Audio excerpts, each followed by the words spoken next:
An interview with Park Byung-sun. On May 27, 2011, 297 books of Uigui, a collection of royal books the French army took in 1866, came back to Korea. The person behind this return is Dr. Park Byung-sun, a historian who spent her whole life searching for Korean national treasures abroad. Can you tell me how you became interested in Uigui? I studied history in college. I went to France to continue my studies in 1955. As you know, the French army took many of our national treasures in 1866. I wanted to find them while I was studying there. Uigui was one of them.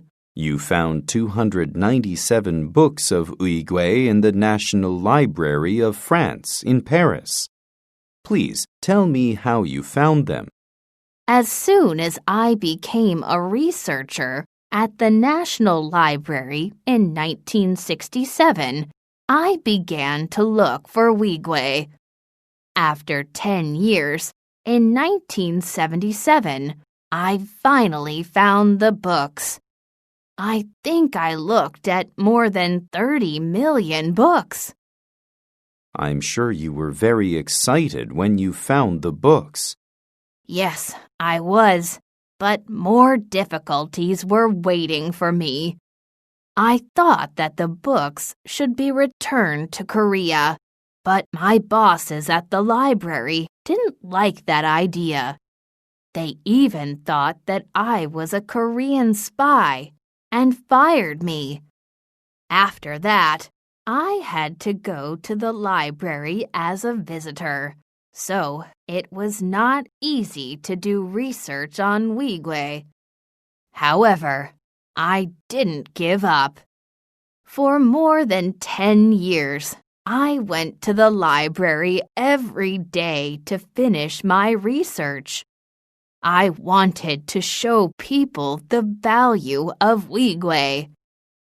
The results of your research were published as a book in Korea in 1990. Many Koreans became interested in Uigui because of your book. Yes.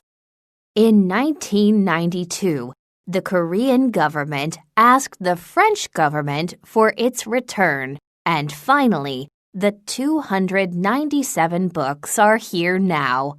Before I finish this interview, I'd like to ask you about Jikji, a book that changed the history of printing. I found it in my first year at the library. I knew right away that it was very special. I worked hard to prove its value and finally succeeded. At a book exhibition in Paris in 1972, Jikji was displayed as the oldest book in the world that was printed with movable metal type. Dr. Park, thanks to your hard work, Jikji and Uigui were found, and all Koreans thank you for that. I hope people will become more interested in our national treasures abroad and work for their return.